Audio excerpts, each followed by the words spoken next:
Hello, this is Carlos from Costa Rica. This is a project I developed for this assignment, for this last assignment. This is the final product. I'm going to show you how it all started. I'm going to move to the data tab. Christy, I heard your feedback about the colors here, so I pay attention to that. So this is the set of data with which I started. This is something I built for a work-related project that we recently started, and we needed a report that could give us certain information or basically process it to make it more simple for managers to read. So I um, developed a project based on this data. I used uh, fake details here because based on confidentiality, I cannot share the actual information. But it's pretty much uh, similar. It's just that numbers and details were changed to protect the confidential details. I call it the IDK data because again, I had to change the name based on confidentiality. For the accounts portion, I used the ran between function to get randomized numbers between 8 and 13. For items, I originally used the same formula, but then I actually changed it and included my student ID and multiply it by the number of accounts. So I could get different numbers in all of my cells. I have 60 rows. No, sorry. I actually have 60 rows for each of this. Then for the IDK score, I used rand function to get numbers between 0 and 100% to get these numbers. I enter a comment to each of these column headers because I use formulas there or functions, and I include a comment here and here to help understand how I use the formulas or the functions. Um, so here in the month general score, I had all of this information in this other table. This other table is fed by the general the IDK scores of each of the agents and in each of the different months. So it pretty much it uses the average if a function to get the score we got on a specific month. And that's how I built all of this. And then in this column, I use the VLOOKUP function to get the information I have here based on the month they were. So that's how I used the VLOOKUP function here and the average if function here. I also added the value to make sure that these are recognized as numbers or percentages. Same here. And the if error function to make sure that if I didn't get an actual result, I didn't get that ugly NA message. Then for the interest group, I use the VLOOKUP function with the true lookup value or lookup range. Um, and I got this from here. So we have 5 different groups of interest based on their scores.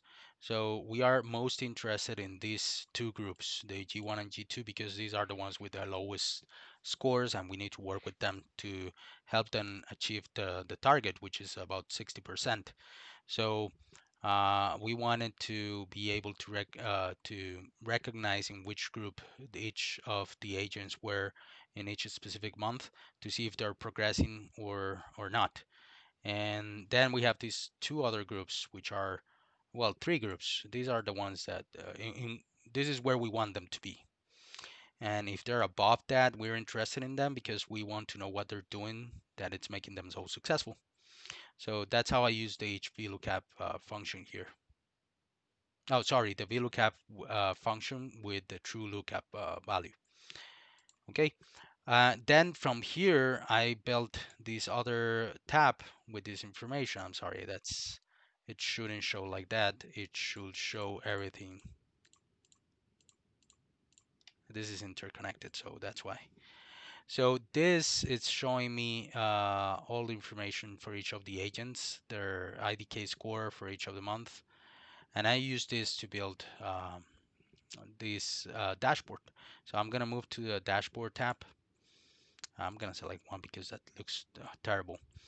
So oh, one thing I would like to note is that this project is helping me in two things that I'm doing at work. One, it's for the IDK metric that we have, and second, I used it this last Monday to train a group of managers in Excel. I've been doing workshops at work with managers to teach them how to use Excel more effectively, and I pretty much teach them how to do most of this stuff, and they really enjoy it, and they learn a lot, so they're super happy. So we're continuing um, with the uh, with the classes, let's say. So the first thing I built here was this IDK dashboard. It's pretty much a VLOOKUP with the match function to basically create like a quadrant, and it takes information that from here it uses all of the, well, the table is not showing because we are let me use this. So this is the whole table. So it's detecting what selection I make here. If I select the agent and the month, which I want to see the IDK score, it's gonna show us it's going to detect which month I selected and which agent I selected, and it will get us a result in between this data set. Okay, so I'm going to select the one again, one. So this is the first thing I built. This is something they really enjoyed when I taught them how to do this. Um, they had a lot of questions, and but they felt that this was super useful, and I connected this to this small chart that it's changing based on my selections. So it's not only changing here, it's changing in the chart. Right, and then I built this second section of the dashboard. It's a chart in which I can select the agent, and I can see their scores through the last 6 months, and also the trend they had or they're having during these last 6 months. So that's another thing that it's helping us, because it's telling us who's trading trending up or down, and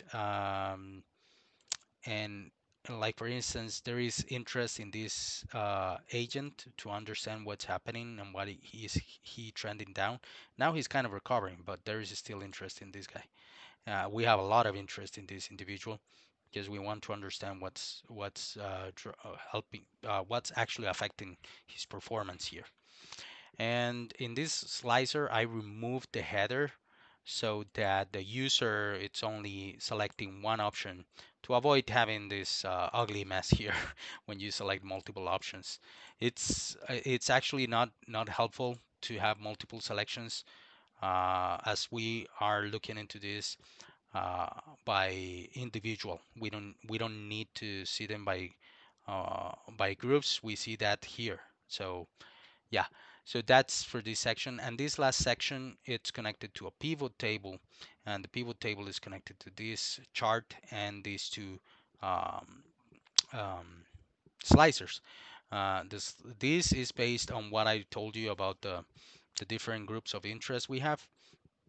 Change the name of these columns, and also it's showing us uh, where um, where we have the most people and where we have the least amount of people. So this is helpful because, for instance, I want to see how many of my agents are in the group one or the group of interest one. So it's going to show me I have 11 agents, and these are the agents. And then I can select a single agent. Let's say I remove the selection in the group, and I can see if this agent in how many groups he is present. So I have agent 3 showing in group 1, group 4, and group 5, meaning that he actually only have two groups, two accounts in a group of interest in which we're worried about his performance, but he actually has more in the highest groups. So he's not actually doing bad, and I can confirm that by if I click here. You see, like he has accounts in the group of interest G1 in March and April, but his performance improved significantly in May and June. So that's a good thing. And then I can select another agent and see how many he has in each group. So this guy is interesting because he has accounts in all of the groups, and I can check here what's happening with him.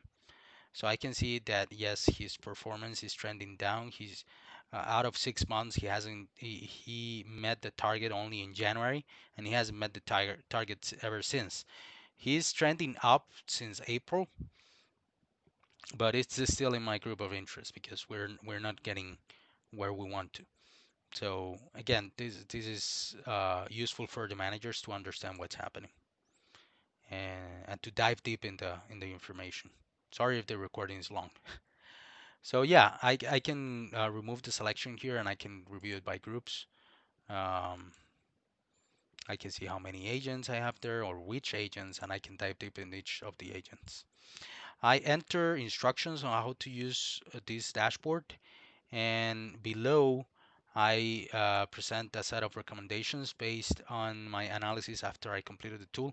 And using the tool, I determine certain areas in which we need to focus our efforts, and that's what we're doing right now. So thank you so much for your time. I really appreciate everything you guys did for me during this course. You were very patient with me and you taught me a lot. Like I've been working with Excel for over 12, maybe 13 years, and I've learned a lot of good new things, a lot of good things that I've been putting into good use at work and have helped me a lot to exercise my brain. You picked my brain with the assignments, and thank you a lot for the feedback, Christy and Sister Robinson, for all the feedback you gave me. It actually helped me a lot. Again, I appreciate everything you did, and and thank you.